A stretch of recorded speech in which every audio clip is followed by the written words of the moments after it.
everyone. Good morning, good afternoon, good evening to wherever you are coming from. And welcome to the Mental Health, Digital Wellbeing, and Happiness session.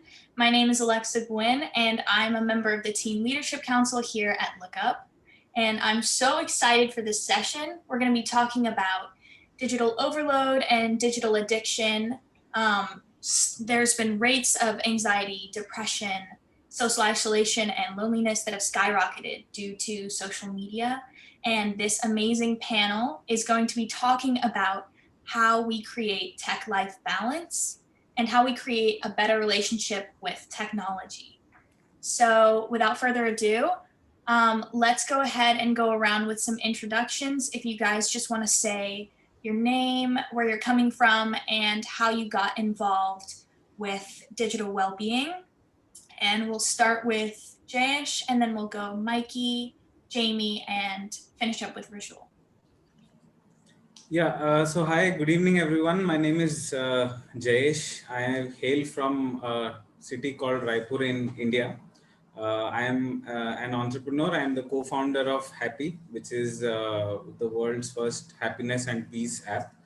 I fell into digital well-being kind of after getting married. So, my girlfriend for a long time, we dated for a long time. We used to have long chats on the phone. And then when we got married, she turned around and said that you spend most of your time on the phone, which was, I thought then kind of ironic. But, when I got into this problem of realizing that, okay, there is a lot of time which is being spent on phone. And then gradually it took me to digital well-being and how it is linked to happiness, how it is linked to flourishing and fulfillment. So then I got into this area, I researched about it, and then we started our venture. So that's about it. Yeah, and looking forward to having an enlightening discussion with all of my panel. We'll go to Mikey.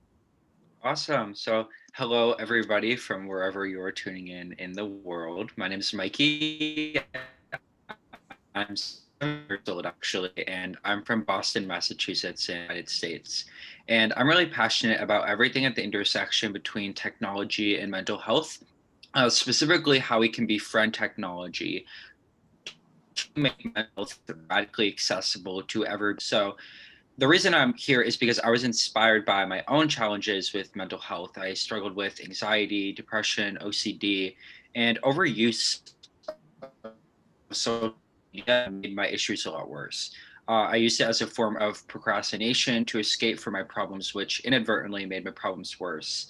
And then I decided I wanted to start helping people going through similar struggles to me.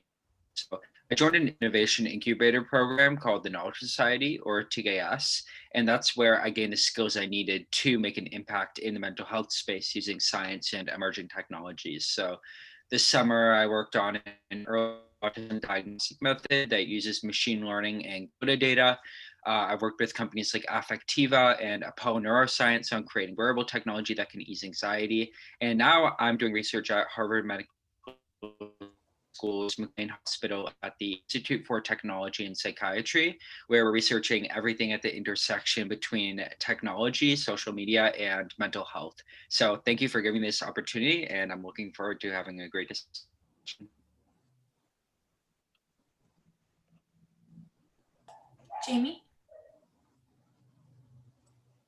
Hello, everyone. Very similar to Mikey, this journey has evolved for me through my own experiences hands-on. When I was 17, I was an entrepreneur and I created a social media marketing company. So being so immersed in the space, I was able to identify the benefits of connecting in this way and also the unintended consequences. So as my journey evolved, mental health became a pillar of what my mission is, and we've evolved into MEEP, which stands for Meditative Experiences Evolving Purpose.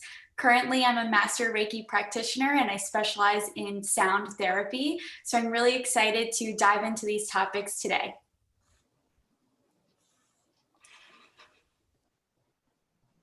Rijul? My name is Rijul. Hello, everyone. My name is Rijul and I'm based out of New Delhi, India. So my experience with digital well-being is rooted back into my own journey. So a couple of years back, I was completely addicted to social media in 2016.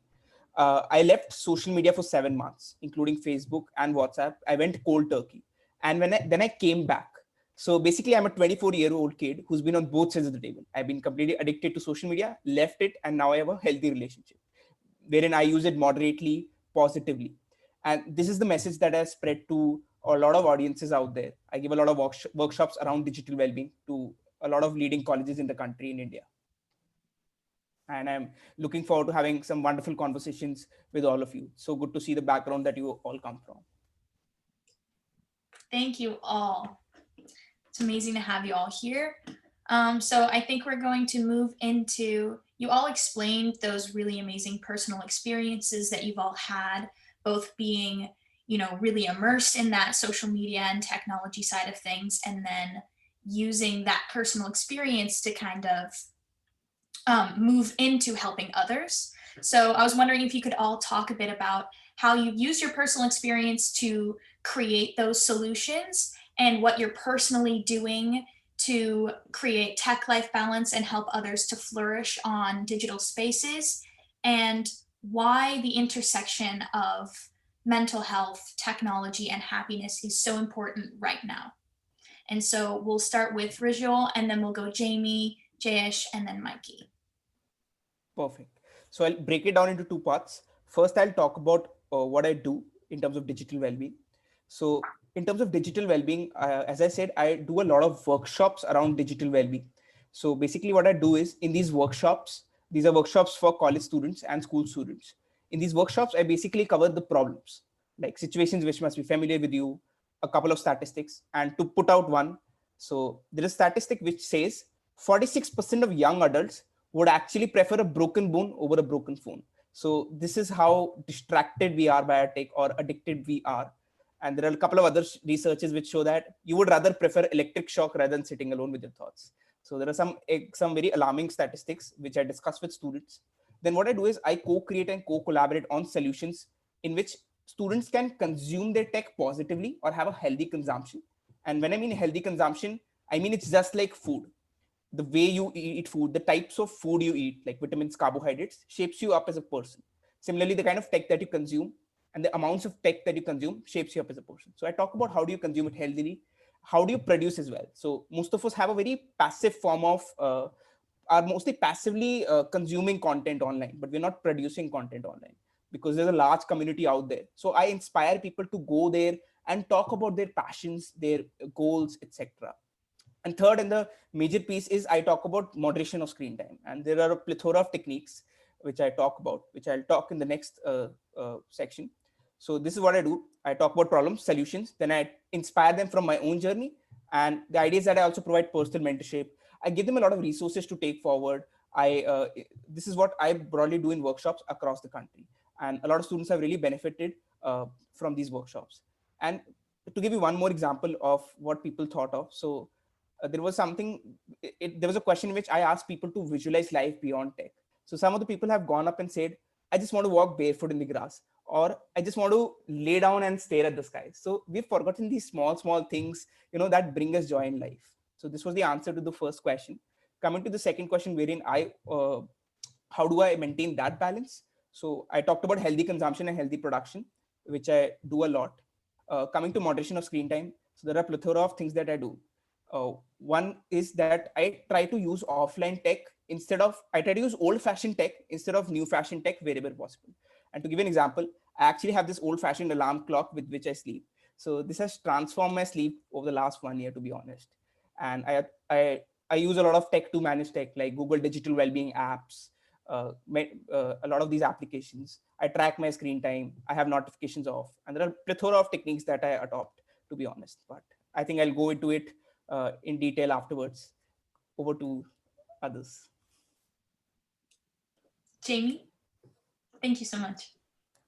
Rijul, I really appreciate everything you touched upon, and there's many light bulbs going off, but what really stuck with me is when you mentioned imagining life beyond technology. And I'm so happy to hear that people wanted to put their feet on the earth And one of the practices I incorporate daily is earthing, so grounding. By putting your bare feet on the earth, we connect to source energy in this way. And it's beautiful because if you watch a documentary on earthing, it explains the science behind this. And it makes me question, why wasn't this a practice I learned in school? Why don't we learn from nature how we can connect to ourselves even deeper? So that's how I challenge myself to expand outside of my comfort zone with how I use technology, because if we use it as a tool to foster more deeper connections with nature, we can connect to our true nature within. So I'm deeply interested in cultivating curiosity to use technology as a tool to deepen self-discovery and really empower the light that we have within, and not just the light on our computer screens. Love that last line. Yeah, I love that so much. Wow. Jayesh? Yeah, so the way I look at it, we have actually progressed from being an information economy to an attention economy. So right now, how we function is that we pay attention as a commodity to technology. And just like we have learned judicious use of different resources like water, energy, which is non-renewable, etc. The time has now come to learn the judicial use of our attention, especially the attention which is consumed manyfold by technology. Now, this technology could manifest itself in terms of social media or through various other platforms. So jumping to, I think, tech-life balance for me, I think draws a lot from the concept of work-life balance, which is when I want to do work, I should be doing work. When I want to do technology, when I want to spend life or when I want to enjoy, I should be able to enjoy. So for me, the defining factor of tech-life balance is the freedom of choice or the ability to choose whichever you want. So if you are actually addicted to technology, it makes you unable to choose life over technology. And that is the starting point where we build from. So how we tackle tech life balance is that at least in my view, we should enable users or enable ourselves rather to make sure that we always have a choice of choosing technology when we want to engage with technology, and choosing non-tech life when we want to engage in non-tech life, right? Coming to the intersection of mental health, happiness, and digital well-being. Now, as a concept, I think this is the perfect juncture where these three things have become more important, because technology has reached a critical mass now that it is growing by leaps and bounds in seconds. So how it works is that what is the trend now is going to become obsolete tomorrow. So as a concept, if you are not digitally well off, if you cannot be at peace, so your mental health is disturbed. If your mental health is disturbed, you cannot be happy. So this trifecta is best defined by something called an ARC model or ARC, which is the autonomy of choice, the relatedness or our sense of feeling connected, and competence or how we perceive our contribution to the world, right? So this ARC model of human competency actually gives us the best indication of how digital well-being, mental health, and happiness are interrelated. So if you create interventions which can actually effectively target even one of these, you are actually going to create an impact, a positive impact on all three of them. And I think that is precisely why we are at a fantastic juncture where people like us can put their heads together and create interventions for impacting this trifecta. So that's it from my side for now. Thank you so much. Mikey? Yeah, for sure. So a lot of the work I do involves befriending technology for mental health benefits. So that is actually using consumer technology to make mental health radically accessible to everybody around the world. And looking back at experiences with mental health. There was a time where I didn't really feel comfortable talking to other people about my mental health issues, but I did want to get help for them, but I was too scared to due to stigma, and I didn't really know where to go to get help. And this has more recently inspired me to create a smartphone mobile application that functions as a chatbot to help adolescents going through their own mental health challenges and help adolescents learn how to use social media in a. And what's unique about this app is that it's directly targeted towards teenagers ages 13 to 17. There are a lot of mental health apps, but not a lot of them are actually specialized and personalized for teenagers. Getting to your question about why is this important right now? Well, this is especially important right now because of COVID, and COVID has made the entire world go digital, and mental health issues have been on the rise during the pandemic. So there isn't really a better time than to start using technology for mental health benefits and become more cognizant of the amount of time that we're spending on social media and how it's affecting our happiness.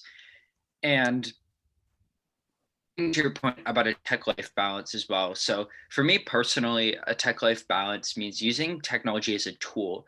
And this includes things for communication, conversation, support, creativity, self-discovery, and laughing, rather than as something that's more of a distraction, form of procrastination, or a place where I'm experiencing negativity. And there are a few questions I ask myself before going onto social media that really has helped me in my journey of finding a tech life balance that I'm continuing on today. And one of these questions is, how much time do I actually want to be spending on social media before I go on it? So one of the best things that I've actually blocking out my time and deciding how much time I want to spend on social media. So that way I don't spend my whole entire day just scrolling on TikTok or something like that. And also setting intention social media. So setting clear intention. I'm going on social media. Maybe it's to communicate with a friend. Maybe it's updating my friends. Or maybe sharing a post, because that way, if I'm going in with certain intentions, you know what I want to get out of social media, and also following the right accounts. You have more control than you think over what you see on the internet. For something like Twitter, it can make a huge difference based on, you know, like what accounts you're following. So definitely being cognizant of who you're following and what type of content you're exposing yourself to. And these are all things that have helped me achieve a tech life balance that, again, I'm still experimenting with today and trying out new things. Thank you so much. And I think it's so amazing that all of you touched on this idea of using technology for a purpose, setting those intentions, and making a choice on how we use that technology, which I think is something that a lot of people might be struggling with right now. So I don't know if any of you have had the opportunity to watch the new documentary, The Social Dilemma, but what has happened is a lot of teens are seeing this movie and they're thinking, wow, I've just learned about all these issues, how social media creates anxiety and mental health issues. And it's been quite a call to action for a lot of people, but they don't exactly know where to go next. So what I'd really like to move into is kind of an organic discussion on what we can tell those people that are having trouble with, okay, so here's this issue, now what do I do? And I think an issue that I've also been seeing is you're all creating, Mikey, you mentioned that you created this app, and a lot of teens would definitely benefit from spaces like that, but it's been hard because we can't exactly get all these teens to use those platforms, because social media is so infused with our lives and it's such a big part of our lives that it's not like we can just do what Rijul did and just totally cut ourselves off from that. So I guess if you guys want to just start discussing what you think these youth and maybe even adults should do now. Yeah, can I go first? Of course. Yeah. So the way I see it, especially in the backdrop of the social dilemma, is that the one challenge that I see is that you cannot antagonize the use of technology, especially social media. Yeah. So the way I see it, we can always go forward by, go digital to talk about digital is the mantra that I see. So for example, when you tell any teenager to stop using their smartphones, right? It's not just about the smartphone usage, it's about the emotion behind it. So for a teenager, the emotion behind that smartphone is of connectedness, of a social status, of independence. So whenever you ask them not to use a smartphone, you are asking them to forego all those emotions and feelings. So rather than going by the existing playbook and saying that you should not use technology or you should not use your smartphones beyond X number of hours, the way forward can be, especially when it comes to call to actions, is that you ask them to use it for some other meaningful purpose. So we define this in terms of active and passive engagement. For example, if there is a summit called Youth for Youth Summit, which is organized by LookUp, no person in the world in their right mind would say that this is bad use of technology, right? So when you create meaningful platforms for active engagement, when you create content, or when you create norms or guidelines for active engagement, that helps people use technology, not abolish technology, in a much more meaningful and a much more directed manner. So I think dissing or antagonizing social media might not help. Instead, we can find out alternatives by using which social media can make a difference. So that's very well said. So just to add to that, so I think it should be a two-pronged approach. There should be an intervention from the end users like us, and there should be an intervention from the tech company. So to give an example of the intervention from the tech company, so they have all these default feature which makes you hooked. So if they could also make these digital well-being apps visible or inbuilt, that would definitely help a lot. Like Google has these digital well-being apps which people are not aware of. So I've done a lot of workshops and people just are not aware of these. So they also need to make end users aware of this. Coming to the end users perspective, the second approach. So as an end user, we also need to be role models. So we need to become a role models in our own community. We need to go out there, explore what are features which could help us. So this is like another climate change wave that is coming, this tech addiction and distraction. So I think end users also need to play a role in that. And to give you another example, why we need to be a role model. So a lot of parents go and tell students or tell children that you need to have this much of screen time, but they also need to become good role models, because ultimately children do what we are actually doing rather than what we say. So that's what they follow. So it's important to be role models wherever we are, be whether you're a parent, whether you're a child, whether you're an advocate. So that's how it would, the change would start. And it's a long process. Over to you, Jamie, Mikey. Would love to have your thoughts too.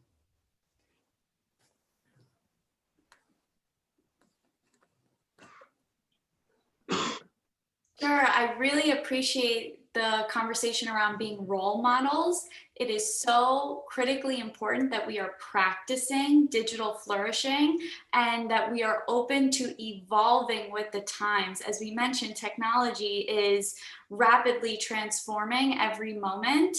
And one of the takeaways I had from the film is now it's getting to the point where the algorithms are pointed at us. It's not specific individuals with a negative content behind the computer. It's in this new form of power. So what I encourage all digital natives and people that use technology is to empower the energy within. And in those moments where you might feel emotion, which when we break down that word energy and motion, connect to that energy within instead of turning to the cell phone for that momentary fulfillment. Take a moment to pause, take a deep breath. What is it that you want? Why do you want to grab your phone right now? Perhaps if that's for a feeling of reassurance or confirmation that you know the answer, you have all the answers within, Maybe you step your feet onto the grass and earth. So small practices like these and having that level of awareness of what am I really looking for? Because a lot of times we get really vulnerable in our Google search of, what does life mean? And all of these really big questions. Instead of turning to Google, I invite us to turn into ourselves. So a lot of times that could just look like a permission slip to ourselves. Permission to give yourself a hug when you want to go on social media and you might feel lonely or have FOMO. Just give yourself a hug and remember that you are loved, because we can have love and likes on feedback notifications, but there's nothing that replaces the love inside. I really love that, Jamie. And I definitely like to ask a follow-up question because we have one from the audience. Someone's asking about how we get these youth to turn off those notifications and those pop-ups that might be filling that space for love for ourselves with love and likes from social media. And how do we encourage those youth to kind of silence those things?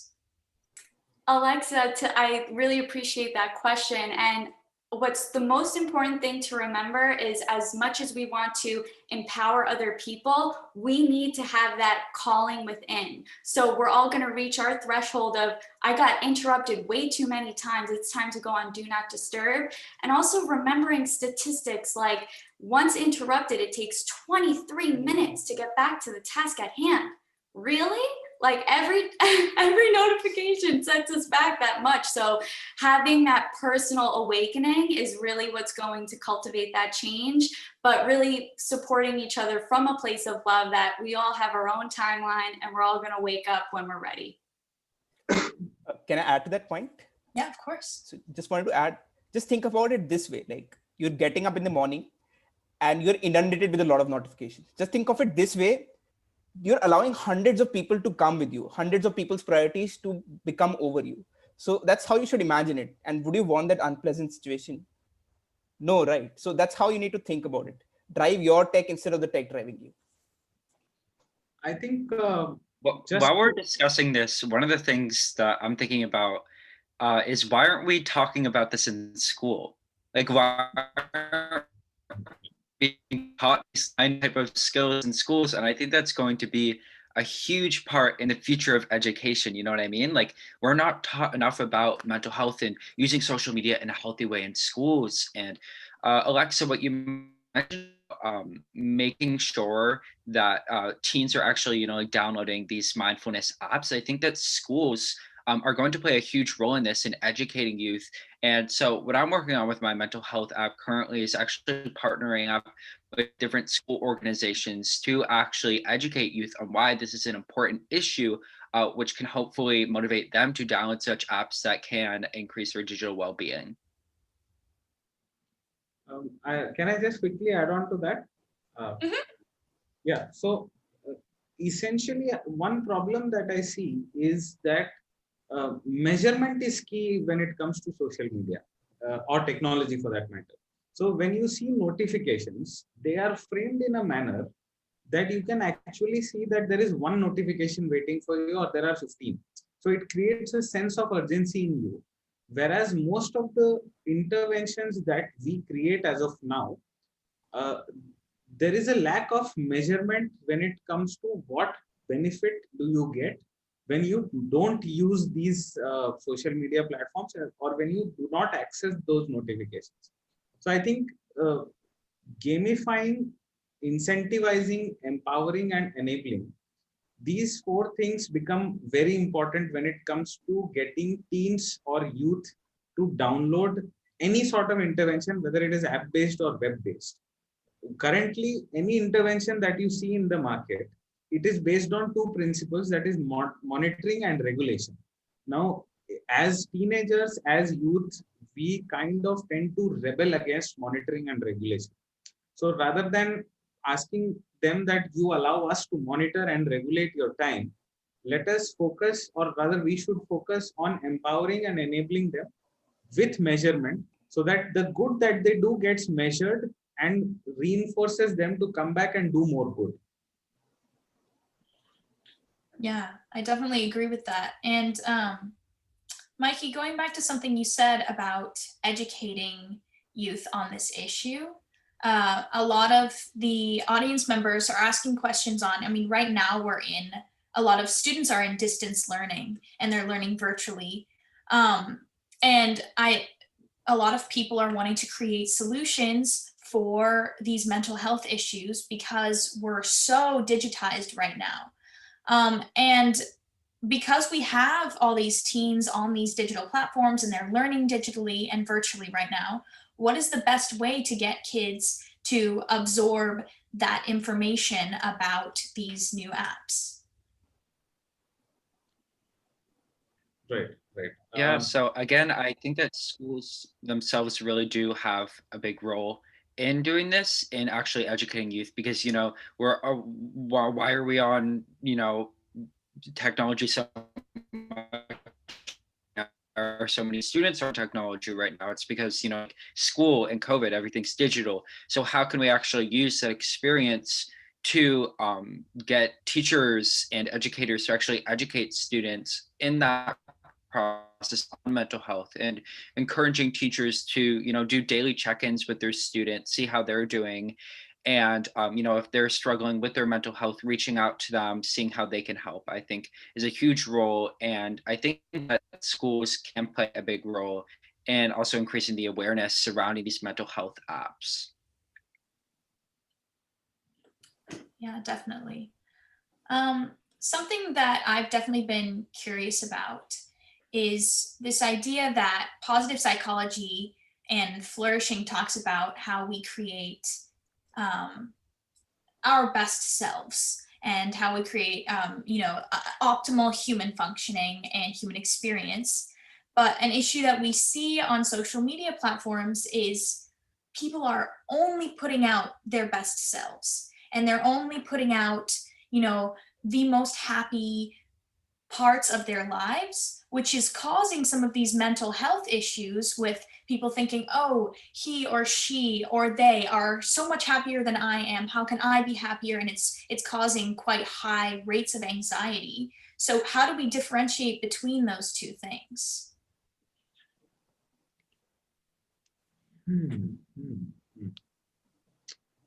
Okay. So yeah, can I go first? Of course. Right. So the way I see it, it works. This works something on the principle of a reinforcement loop. So let's say I put a selfie out which looks good on, let's say, Facebook or any other social media platform. I get 10 likes within the next 5 minutes. So what this is doing is that it is creating a sense of reinforcement. At the same time, it links my validation to Facebook. So what it is doing is, whenever I want to seek validation, I will not seek validation from my friends. I will seek validation from Facebook as a platform. I don't know whom those 10 likes have come from. I just know that I have 10 likes, right? So when if we want to distinguish between the actual selves and the projected selves that we have on social media, the best way to go about it is create alternate channels of validation. So for example, if I am talking to 6 people, and out of those 6 people, one is my closest friend and his or her validation means the most to me. Even if I get validation from the other 5 people, I will not be satisfied till the time I get validation from my closest friend. So when we talk about breaking this loop of projected selves versus actual selves, it becomes very important that we create alternate channels like community groups, like discussion forums, which provide validation based on interest and opinions as opposed to interest on cosmetic or aesthetic value. So the first point of distinction, I think, lies in creating alternate channels of validation. However, the success of these alternate channels will lie in how quickly can they reinforce their usage. For example, if I create a selfie or if I create a poll and I get 10 responses on Facebook, and compared to that, which is the conventional channel, compared to that, if I have a discussion forum, but then the response that I get is lukewarm, or I get a response which is 2 days later. This will never reinforce itself. So I need to create an engaged, empowered community which self-reinforces itself. So if it is a group of 10 people, but they are actively engaging with each other, then I think that makes much more sense and it becomes very powerful compared to any other social media platform. So yeah, that's my view on this. To add another perspective to it, I think we should look at it again from a two-pronged approach. One is from the end user end. So for the person who's posting the photo, think twice before you post. What is the effect it would have on other people? Or are you posting something appropriate? What would the consumer think about it? And for the person who's consuming, take it with a pinch of salt. Like, it's not their real world, or it's just one version of their world. That's from the user perspective. From the technology perspective, there are some initiatives which Facebook and Instagram have taken, and they should probably take more. To give an example of what an initiative which they have taken, so Facebook and Instagram had piloted this in Australia and US. What they done was, let's say I posted a photo, so people would not see the number of likes, like 100 people liked it, 200. They would say Rijul, Arora, and others likes this. So this reduces the validation part of it. So I think, again, it's a two-pronged approach, and I've given specific examples on how to counter it. That's my 2 cents on it.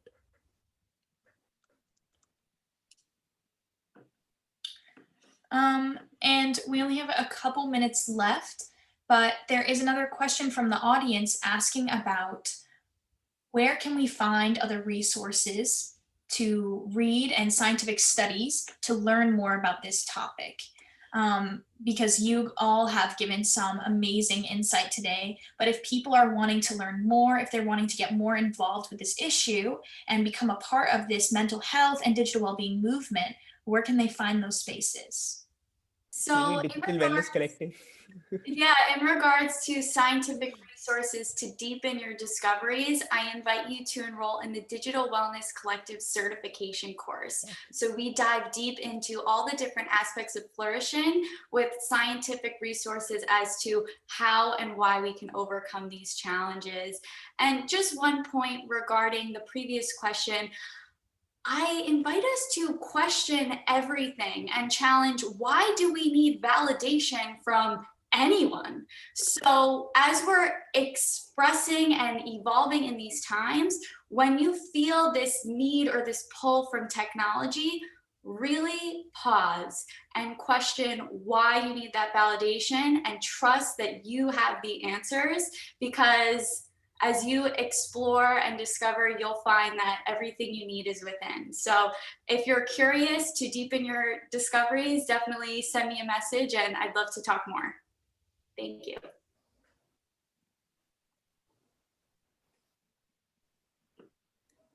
Mikey, do you have any last thoughts?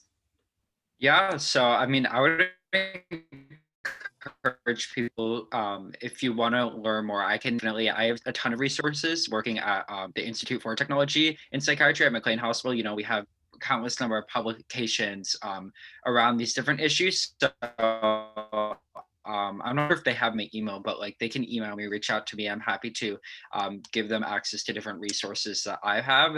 And yeah, so. Thank you all so much for sharing your insights and your thoughts. And so next in this whole platform, we have the Village session where you can go and look at different people's companies and join community discussions. And also feel free to hear Jeff Orlowski speak soon. He is the director and producer of The Social Dilemma. So thank you all for tuning in. Thanks. Thank you. It was lovely connecting. Bye-bye. Thank you, everybody. Bye. Bye.